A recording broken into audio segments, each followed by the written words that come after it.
Halo Bapak Ibu dan Saudara sekalian, terima kasih atas responsnya pada weekly challenge beberapa hari yang lalu, bagaimana kita melakukan aktivitas untuk menggambarkan Allah ke dalam simbol.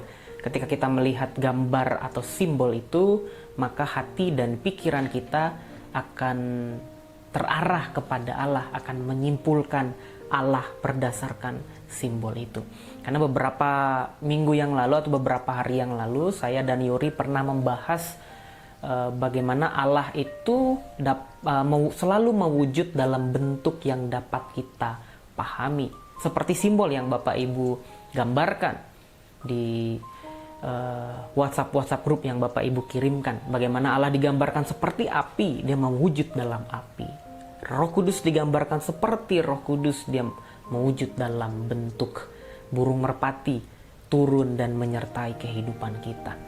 Nah, Allah digambarkan atau disimbolkan seperti terang, seperti matahari, menyinari, memberi kehangatan, bahkan memberikan pertumbuhan, memberi kehidupan bagi dunia ini.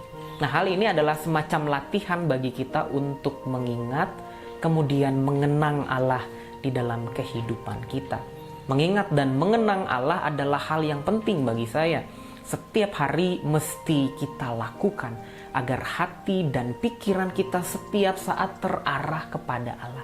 Agar pengenalan kita kepada Allah, pengetahuan kita kepada Roh Kudus semakin diperdalam dan kita semakin lekat, semakin dekat kepada Allah.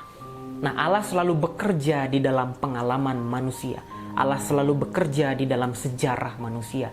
Oleh karena itu, ketika kita ingin berefleksi tentang Allah, ketika kita ingin berpikir, ketika kita ingin mengingat, kemudian mengenang akan Allah, maka semua itu harus berdasarkan pengalaman kita. Tidak mungkin Allah bekerja di luar pengalaman manusia. Tidak mungkin kita dapat menemukan Allah di luar keseharian kita. Justru di dalam pengalamanlah ada penyertaannya, ada kehadirannya. Di dalam kesehariannya, dalam keseharian kita Allah senantiasa hadir. Misalnya bagaimana kita dapat memahami penyertaan Roh Kudus ketika kita dalam kesulitan. Mungkin saja Bapak Ibu pernah mengalami ketika dalam kondisi yang sedang susah, lalu tiba-tiba tetangga sebelah menyetel lagu rohani. Tiba-tiba memberikan semangat, membangkitkan kekuatan. Itu adalah cara-cara sederhana yang dilakukan oleh Roh Kudus di dalam kehidupan kita. Nah, hari ini kita mau belajar tentang mengingat dan mengenang Allah, supaya pengetahuan kita kepada Allah, perasaan kita kepada Allah semakin dekat, semakin lekat, dan semakin dalam. Seorang peneliti yang bernama Scott Hegwood, seorang pelatih bagaimana caranya mengingat. Jadi mengingat ada pelatihnya. Jadi ketika orang mengalami usia lanjut, kemudian mengalami masalah-masalah dalam ingatan, Scott Hegwood mengadakan pelatihan demi pelatihan. Dan saya punya bukunya kalau Bapak Ibu berminat untuk meminjamnya. Nah, dalam buku itu Scott Hegwood mengatakan bahwa untuk mengingat atau mengenang sesuatu, kita membutuhkan 3 hal yang ampuh. Biasanya orang kalau menghafal atau mengingat, biasanya mengulang. Seperti kita menghafal perkalian, kita ulang berkali-kali sampai hal itu lekat di otak kita. Ini bukan cara yang salah, tetapi tidak efektif, membuang banyak waktu dan lain sebagainya. Scott Hegwood merekomendasikan atau menyarankan 3 hal ini. Kalau kita ingin mengingat, menghafal atau mengenang sesuatu, maka kita membutuhkan indera kita. Seluruh indera kita harus diaktifkan untuk mengingat atau mengenang sesuatu. Yang kedua, untuk mengingat dan mengenang sesuatu, menghafal, kita membutuhkan emosi ke dalamnya. Dan yang ketiga, ada aksi, ada tindakan yang terkait dengan apa yang kita ingin hafal. Oleh karena itu, kejadian masa lalu atau misalnya trauma tidak akan pernah bisa dengan mudah kita hilangkan. Di dalam setiap kejadian yang buruk pasti kita masih ingat detail-detail yang terjadi. Mungkin perasaan kita pada saat itu, kulit kita yang terbakar misalnya, atau berbagai macam hal lainnya. Mengapa hal itu terjadi? Kita tidak dapat melupakan trauma, karena trauma itu melibatkan seluruh indera kita, melibatkan seluruh emosi kita, dan ada aksi, ada tindakan sebagai reaksi terhadap sesuatu yang terjadi di dalam kehidupan kita. Contoh sederhana, sampai kapanpun saya tidak akan pernah lupa bagaimana rasanya terbaring berhari-hari di kasur rumah sakit. Mata saya selalu melihat ada botol infus, ada jarum yang menempel, kemudian pakaian saya berubah menjadi pakaian pasien. Hidung saya selalu mencium atau membawi aroma-aroma alkohol, obat merah, obat-obatan. Kemudian kulit saya merasakan sentuhan jarum, tusukan-tusukan jarum setiap hari. Kemudian lidah saya selalu mengecap obat-obatan yang pahit, kemudian makanan yang hambar, makanan rumah sakit yang tidak ada penyedap rasa, dan lain sebagainya. Ada perasaan lemah, ada emosi sedih, ada emosi kesakitan yang saya alami.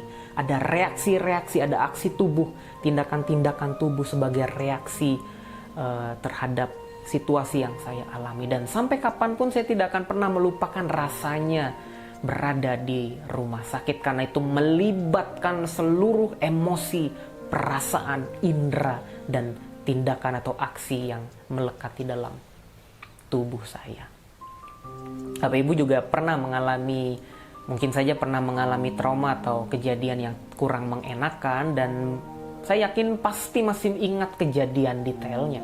Bagaimana aroma yang terhirup atau bunyi-bunyian yang terdengar dan lain sebagainya. Kan itu melibatkan seluruh indera kita. Mengingat kemudian mengenang Allah, saya mencoba merefleksikan bagaimana kita menggunakan 3 prinsip ini. Kita melibatkan emosi kita, melibatkan indera kita, dan melibatkan tindakan kita yang selalu terkait kepada Allah. Ketika Bapak Ibu menggambar simbol misalnya seperti matahari, Allah itu seperti terang dan matahari yang menyinari dunia, maka ketika Bapak Ibu keluar rumah di pagi hari, merasakan sentuhan matahari di kulit kita, maka kita akan terarah kepada Allah dan menjadi bersyukur. Atau melihat matahari terbenam, membuat hati kita terarah kepada Allah. Dan berbagai macam hal akan kita alami, akan kita rasakan ketika kita mengaitkan seluruh tindakan kita kepada Allah. Hati kita diajak untuk semakin dekat, semakin mengenal Allah dengan lebih dalam. Di dalam Lukas pasal 22 ayat yang ke-19, ini adalah sebuah peristiwa malam terakhir atau perjamuan terakhir Yesus bersama dengan murid-murid. Lalu ia mengambil roti, mengucap syukur, memecah-mecahkannya dan memberikannya kepada mereka. Katanya, "Inilah tubuhku yang diserahkan bagi kamu. Perbuatlah ini menjadi peringatan akan aku." Kata peringatan ini dalam bahasa Yunani yaitu anamnesis atau mengenang, mengingat dengan lebih dalam. Biasanya kita lakukan pada saat perjamuan kudus. Allah atau Yesus dilambangkan dengan roti sebagai lambang bagaimana tubuhnya tercabik-cabik untuk keselamatan kita. Darahnya dilambangkan dengan anggur. Anggur itu adalah darah Allah, darah Yesus yang tercurah untuk pengampunan dosa. Nah, pertanyaannya adalah apakah ketika perjamuan itu terjadi, kita benar-benar melibatkan seluruh perasaan kita, melibatkan indera kita, melibatkan seluruh emosi kita? Kadang-kadang hanya berlalu begitu saja sehingga pemaknaannya tidak sampai masuk di hati, hanya di dalam pikiran kita. Nah, salah satu hal yang mesti kita lakukan setiap hari adalah mengingat dan mengenang Allah. Kalau itu yang terjadi, kalau setiap hari kita berlatih, belajar untuk merasakan Allah, maka kita akan semakin dekat, semakin lekat di dalam kehidupan kita. Nah, di tengah pandemi yang terjadi di hari ini, mungkin saja kita merasakan begitu banyak kesakitan, penderitaan, kedukaan, dan kehilangan. Mari kita memotong peace itu, memotong perasaan itu, kemudian kita tempatkan bagaimana kita merasakan penderitaan Kristus. Memang tidak sebanding dengan apa yang sudah dirasakan oleh Yesus di atas kayu salib, tetapi setidaknya membantu kita untuk bersama-sama merasakan penderitaan bersama-sama dengan Yesus. Kehilangan, kedukaan dapat kita ambil masuk ke dalam bagian diri kita, tidak bisa dihapus, tidak bisa dihilangkan.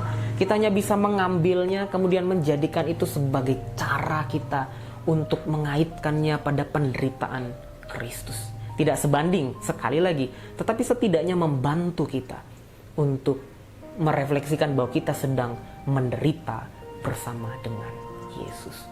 Dan gereja kita di hari ini berdiri di masa-masa pandemi, dan sehari yang lalu GKJ Pamulang berusia 13 tahun. Kalau kita mau buka buku-buku masa lalu atau sejarah GKJ Pamulang sampai hari ini 13 tahun itu penuh dengan pengalaman bersama-sama dengan Allah. Ada kesulitan tentu saja, ada tantangan, tetapi bisa dilewati karena ada penyertaan Roh Kudus. Oleh karena itu kita perlu bersyukur di hari ini dan sambil melatih kehidupan kita, ingatan kita untuk mengenang, mengingat Allah. Ketika itu yang kita lakukan, maka kita akan diajak untuk terus bersyukur dan memberikan kehidupan kita kepada Allah. Kiranya renungan di hari ini memberikan kekuatan bagi kita. Silakan berdoa, nanti saya akan tutup dalam doa bersama. Mari kita berdoa. Kami bersyukur ya Allah, di hari ini Tuhan mengingatkan kami, menyapa kami melalui firman-Mu, bahwa ada satu bagian penting di dalam kehidupan kami, yaitu mengingat dan mengenang Allah. Ketika itu yang terus-menerus kami lakukan, mengaitkan berbagai macam pengalaman yang kami alami, keseharian kami kepada Allah, maka kami akan benar-benar tinggal di dalam Allah, merasakan kehadiran Allah yang mengubah dan membentuk kehidupan kami, memberikan kekuatan di tengah-tengah dunia ini. Di dalam nama Yesus kami berdoa dan bersyukur. Amin. Tuhan Yesus memberkati kita di hari ini.